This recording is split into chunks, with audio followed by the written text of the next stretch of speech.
അവൻ്റെ ചുണ്ടുകൾ പതിഞ്ഞതും കണ്ണുകൾ മുറുക്കെ പൂട്ടിയവൾ അവൻ്റെ ദേഹത്തേക്ക് അല്പം കൂടി ചാരി. അവൻ്റെ ചുണ്ടുകൾ അവളുടെ കാതിലെ കുഞ്ഞിക്കമ്മലിൽ പതിഞ്ഞതിനോടൊപ്പം അത് കടിച്ചെടുത്ത് നുണഞ്ഞു. അവൾ ഒന്ന് കുറുകിക്കൊണ്ട് ഞൊടിയിടയിൽ അവൻ്റെ കൈക്കുള്ളിൽ നിന്നും തിരിഞ്ഞ് അവനെ ആഞ്ഞു പുണർന്നിരുന്നു. ആരു? തന്നെ ചുറ്റിപ്പിടിച്ച് നിൽക്കുന്നവളുടെ ഇടതു കഴുത്തിലേക്ക് മുഖം അമർത്തിക്കൊണ്ട് പതിഞ്ഞ സ്വരത്തിൽ ഉണ്ണി വിളിച്ചു. ഉണ്ണിയേട്ടാ, മതി, എനിക്കിത് താങ്ങാനാവുന്നില്ല. അവൻ്റെ വിളി കേൾക്കെ ഞൊടിയിടയിൽ തൻ്റെ വലതുകരം കൊണ്ട് അവൻ്റെ വാ മൂടിക്കൊണ്ട് അവൾ പറഞ്ഞു. കിതപ്പോടെയുള്ള അവളുടെ സ്വരം അവനെന്ന് പുരുഷനിലെ നിയന്ത്രണങ്ങൾ നഷ്ടപ്പെടുത്തുന്നതായിരുന്നു. അപ്പോൾ നീ ഇങ്ങനെ ഒരുങ്ങി വന്നത് ഫസ്റ്റ് നൈറ്റ് ആഘോഷിക്കാനല്ലേ? ഞാൻ വെറുതെ കൊതിച്ചു. പെട്ടെന്ന് മുഖം ഉയർത്തി അവളുടെ മുഖത്തേക്ക് നോക്കി കുറുമ്പോടെ പറഞ്ഞു ഉണ്ണി. അത് പിന്നെ ഉണ്ണിയേട്ടാ, അവനെന്ത് മറുപടി കൊടുക്കണമെന്നറിയാതെ കുഴഞ്ഞു പെണ്ണ്. എന്താടാ, തനിക്ക് ഇൻട്രസ്റ്റ് ഇല്ലെങ്കിൽ ഓക്കെ, താൻ കിടന്നു, എനിക്കൊത്തിരി പണിയുണ്ട്, അത് കഴിഞ്ഞിട്ട് വരാം. അവളിൽ നിന്നും അടർന്നു മാറി ടീഷർട്ട് എടുത്തിട്ടുകൊണ്ട് ലാപ്പും എടുത്തവൻ ബാൽക്കണിയിലേക്ക് നടന്നു. ആരതി ബെഡിലേക്കിരുന്നു. അവളുടെ കണ്ണുകൾ ടേബിളിലിരിക്കുന്ന പാലിലേക്ക് നീങ്ങി. അങ്ങനെ പറഞ്ഞത് അബദ്ധമായോ? ഇനിയിപ്പോൾ ഉണ്ണിയേട്ടൻ്റെ സങ്കടമായിട്ടുണ്ടാവുമോ? അതിപ്പോൾ എങ്ങനെയോ ഒന്നറിയാം. പോയി ചോദിച്ചാലോ? വേണ്ട, നാണക്കേടാവും. വരട്ടെ, നോക്കാം. ഓരോന്നോർത്തുകൊണ്ട് അവൾ ബെഡിലേക്ക് കിടന്നു. രാത്രി ഏറെ നേരമായിട്ടും ഉണ്ണിയെ കാണാതെ അവൾ പതിയെ എഴുന്നേറ്റ് ബാൽക്കണിയിലേക്ക് ചെന്നു. ബാൽക്കണിയിലെ കുഷൻ ബാഗിൽ ഇരുന്നു കൊണ്ട് ലാപ്പിലെന്തോ തിരക്കിട്ട പണിയിലായിരുന്നു അവൻ. അവൾ ഭിത്തിയിൽ ചാരി അവനെ തന്നെ നോക്കി നിന്നു. എന്താടാ, ഉറങ്ങിയില്ലേ? ലാപ്പിൽ നിന്ന് മുഖവിർത്താതെ ചോദിക്കുന്നവനെ അതിശയത്തോടെ നോക്കിയവൾ. ഇതെന്താ, പുറകിലും കണ്ണുണ്ടോ ഉണ്ണിയേട്ടന്? മനസ്സിൽ പറഞ്ഞുകൊണ്ട് അവൻ്റെ അടുത്തേക്ക് ചെന്നിരുന്നു അവൾ. അവനൊന്ന് ചെരിഞ്ഞ് അവളുടെ മാറിലേക്ക് തല ചേർത്ത് വെച്ച് ചാഞ്ഞിരുന്ന് വർക്ക് ചെയ്യാൻ തുടങ്ങി.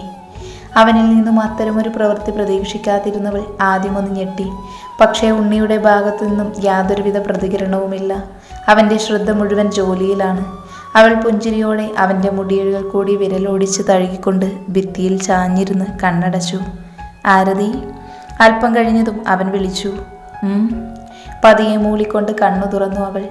തനിക്കെന്നെ പേടിയാണോ? ലാപ്പടച്ചു വെച്ചിട്ട് തന്നിലേക്ക് അല്പം കൂടി ചാഞ്ഞിരുന്നു കൊണ്ട് ചോദിച്ചു. ഞാൻ എന്തിനാ ഉണ്ണീരിന് പേടിക്കണേ? എൻ്റെയല്ലേ, എൻ്റെ മാത്രം. പുഞ്ചിരിയോടെ അവൾ പറയെ ഞൊടിയിടയിൽ അവളിൽ നിന്നും എഴുന്നേറ്റ് അവൾക്ക് നേരെ തിരിഞ്ഞിരുന്നു അവൻ. ഉറപ്പാ? പേടിയില്ലല്ലോ? അവൻ വീണ്ടും ചോദിച്ചു. അവൾ ഇല്ലെന്ന് പറഞ്ഞതും അവൻ അവളെ കയ്യിൽ പിടിച്ചു വലിച്ച് തൻ്റെ നെഞ്ചിലേക്കിട്ടു. ഞെട്ടിക്കൊണ്ട് അവൻ്റെ മുഖത്തേക്ക് അവൾ നോക്കവേ വിറയ്ക്കുന്ന ആദരങ്ങൾ തൻ്റെ ചുണ്ടുകളിൽ പൊതിഞ്ഞിരുന്നു നവീൻ. മിഴിഞ്ഞുപോയ കണ്ണുകളോടെ അവൻ്റെ മുഖത്തേക്ക് നോട്ടമെയ്തു അവൾ. അവൻ്റെ പാതിയടഞ്ഞ കണ്ണുകളിലെ പ്രണയവും ചുണ്ടുകളുടെ മൃദുലതയും അവളെ വിവശയാക്കി. അവൾ തളർന്നുകൊണ്ട് അവൻ്റെ മാറിലേക്ക് ചേർന്നു. അവൻ അവളെ അടക്കി പിടിച്ചുകൊണ്ട് ചുണ്ടുകൾ നുകർന്നു. പൂത്തുവിടർന്നു നിൽക്കുന്ന റോസാപ്പൂവിൽ തുളുമ്പി നിൽക്കുന്ന തേൻ കണങ്ങളെ ആരുമറിയാതെ കട്ടെടുക്കുന്ന കുഞ്ഞിവണ്ടിനെ പോലെ ഉണ്ണി അവളിലെ തേൻ കട്ടെടുത്ത് രുചിച്ചു. അവൻ്റെ കൈകളിലേക്ക് മുറുകി പിടിച്ചുകൊണ്ട് അവന് വിധേയയായി ഇരുന്നു കൊടുക്കുമ്പോൾ അവളുടെ ഉള്ളിലും അവനോട് മുട്ടിട്ട പ്രണയമായിരുന്നു നിറഞ്ഞു നിന്നത്. ഒടുവിൽ ശ്വാസം വിലങ്ങുമെന്ന നിലയിലെത്തവേ അവളുടെ ചുണ്ടിൽ ഒരിക്കൽ കൂടി ചുണ്ടമർത്തി അവളിൽ നിന്നും തൻ്റെ ചുണ്ടുകളെ വേർപെടുത്തിയിരുന്നു അവൻ. അവളുടെ തുടുത്ത കവിളുകൾ ചോര തൊട്ടെടുക്കാൻ പാകത്തിന് ചുവന്നു കയറിയിട്ടുണ്ട്. അവൻ കുസൃതിയോടെ അവളുടെ മുഖത്തേക്ക് നോക്കി. അവൻ്റെ നോട്ടത്തെ താങ്ങാനാവാതെ തല താഴ്ത്തിയിരുന്നു ആരതി. ആരതി? അവളുടെ കുനിഞ്ഞ മുഖം പിടിച്ചുയർത്തിക്കൊണ്ട് പ്രണയാർദ്രമായി വിളിച്ചു അവൻ. ഇനിയും എൻ്റേതാവാൻ നിനക്ക് സമയം വേണോ? അവളുടെ ഇരുകണ്ണുകളിലേക്ക് മാറി മാറി നോക്കിക്കൊണ്ട് അവൻ ചോദിക്കെ ഒന്നുകൂടി അവളുടെ മുഖം ചുവന്നു കയറിയിരുന്നു. തനിക്കിഷ്ടമുള്ളത്ര? അവനെ പറഞ്ഞു പൂർത്തിയാക്കാൻ അനുവദിക്കാതെ അവൻ്റെ ചുണ്ടിൽ വിരൽ കൊണ്ടമർത്തിയവൾ. എനിക്ക് സമ്മതമാണ് ഉണ്ണിയേട്ടൻ്റെ മാത്രമാവാൻ. ഈ മനസ്സിനും ശരീരത്തിനും അവകാശിയാവാൻ എനിക്ക് സമ്മതമാണ്. അവൻ്റെ കണ്ണുകളിലേക്ക് നോക്കി പറഞ്ഞുകൊണ്ട് നാണത്തോടെ അവനെ ചുറ്റിപ്പിടിച്ച് അവൻ്റെ കഴുത്തിലേക്ക് മുഖം ഒളിപ്പിച്ചു അവൾ. അവൻ ചിരിയോടെ അവളെയും കൊണ്ട് പതിയെ എഴുന്നേറ്റ് ഒരു കൈയിൽ ലാപ്പും എടുത്ത് ബാൽക്കണിയുടെ വാതിൽ കാലുകൊണ്ടടച്ച് അകത്തേക്ക് നടന്നു. ടേബിളിന് മുകളിൽ ലാപ്പ് വെച്ചിട്ട് അവളെ ബെഡിലേക്ക് കിടത്തി അവൻ. അവളുടെ മുഖത്തു നിന്നും കണ്ണുകൾ മാറ്റാതെ തന്നെ അവൻ ധരിച്ചിരുന്ന ടീഷർട്ട് തലയിലൂടെ വലിച്ചൂരി കസേരയിലേക്ക് എറിഞ്ഞു നവീൻ. അവൻ്റെ മുഖത്ത് നിറഞ്ഞു നിൽക്കുന്ന ഭാവം അവളെ കൊല്ലാതെ കൊല്ലും പോലെ തോന്നി അവൾക്ക്. അവൾ അവൻ്റെ കണ്ണുകളിൽ നിന്നും നോട്ടം മാറ്റി മുഖം ചരിച്ചു കിടന്നു. അവൻ അവളിലേക്ക് അമർന്നുകൊണ്ട് കഴുത്തിലേക്ക് മുഖം പൂഴ്ത്തി. അവൻ്റെ മുതുകിൽ കൂടി അവനെ ചേർത്ത് പിടിച്ചു കിടന്നു ആരതി.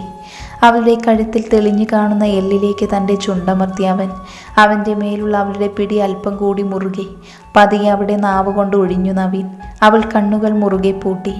അവളിലെ ഓരോ ഭാവങ്ങളെയും വീക്ഷിച്ചു കൊണ്ടൊരു കുറുമ്പോഴി അവളുടെ കഴുത്തിൽ മുഴുവൻ അവൻ്റെ ചുണ്ടും നാവും ഇഴഞ്ഞു നടന്നു.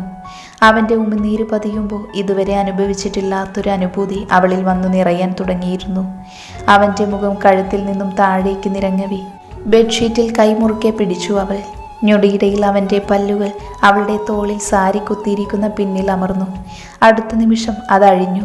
അവൻ പല്ലുകൊണ്ട് തന്നെ സാരി കടിച്ചു താഴ്ത്തി. അവളുടെ മാറുകൾ മറച്ചിരുന്ന മറ മാറിയതവൾക്ക് ചെറുതായി ലജ്ജ തോന്നിയെങ്കിലും അവനോടുള്ള പ്രണയം അവളിലെ നാണത്തെ പോലും മായ്ച്ചു കളഞ്ഞിരുന്നു.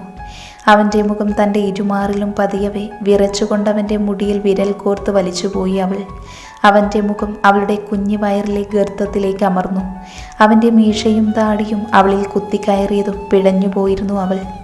അവൻ്റെ നാവുകൾ ആ ഗർത്തത്തിലേക്ക് ഇറങ്ങിച്ചെല്ലവേ പെരുവിരൽ മടക്കി ബെഡിൽ കുത്തി ഉയർന്നു പോയി അവൾ.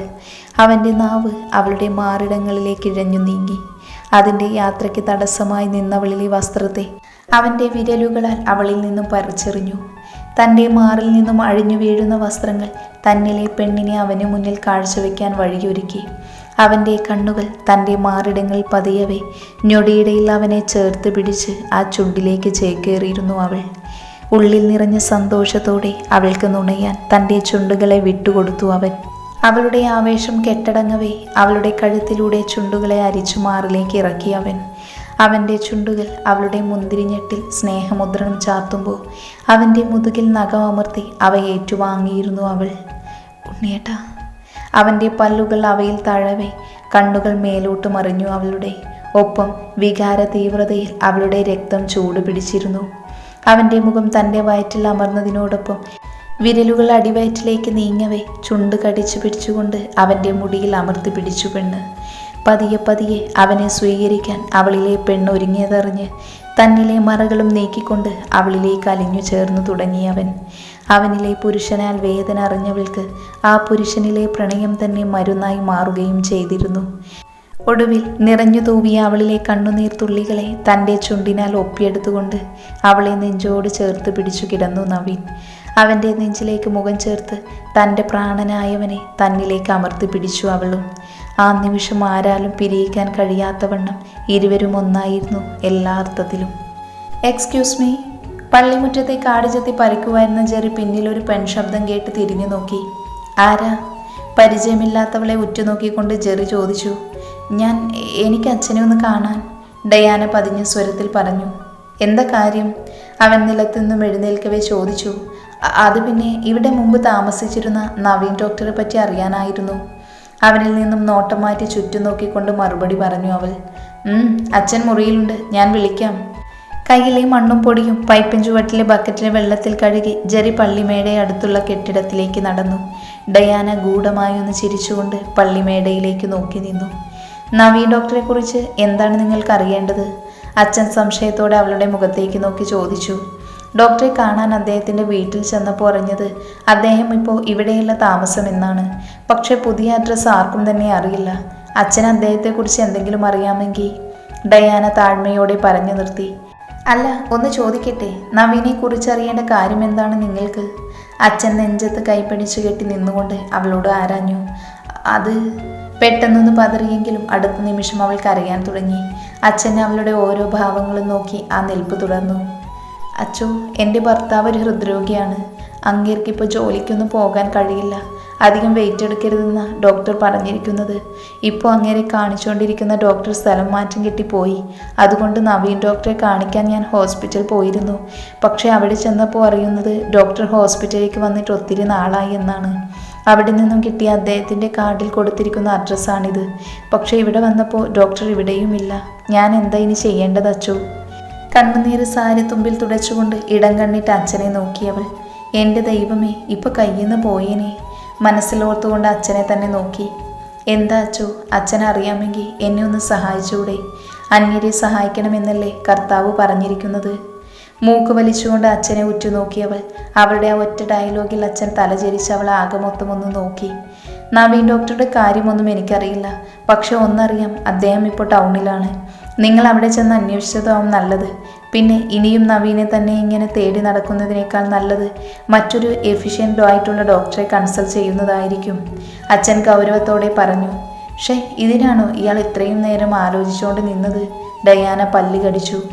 എൻ്റെ പരിചയത്തിലൊരു ഡോക്ടറുണ്ട്, ഡോക്ടർ പ്രസാദ് വർക്കി. കാർഡിയോളജിസ്റ്റാണ്, പേരുകേട്ട ഡോക്ടറാണ്. വേണമെങ്കിൽ പറഞ്ഞാൽ മതി, ഞാൻ വേണ്ട ഏർപ്പാട് ചെയ്തു തരാം. അച്ഛൻ വീണ്ടും പറഞ്ഞു. എന്നാൽ ഞാൻ ഇറങ്ങട്ടെ അച്ചോ. അത്രയും പറഞ്ഞ് പള്ളിമേടയിലേക്ക് പോലും നോക്കാതെ അവൾ സ്റ്റെപ്പ് ഇറങ്ങി താഴേക്ക് നടന്നു. അങ്ങേരൊരു കോപ്പ്, ഇതിനാണോ ഞാൻ ഇങ്ങോട്ട് വന്നത്?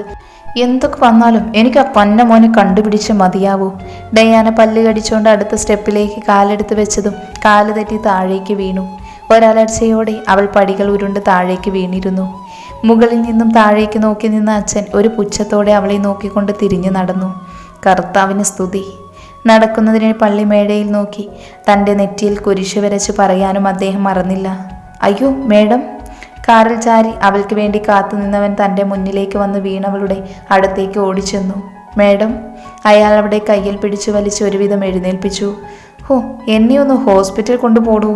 വേദനയ്ക്കിടയിൽ ചുളുങ്ങിയ മുഖവുമായി അയാളെ നോക്കി പറഞ്ഞു. അയാളൊന്ന് തലയാട്ടിക്കൊണ്ട് അവളെയും താങ്ങി കാറിനടുത്തേക്ക് നടന്നു.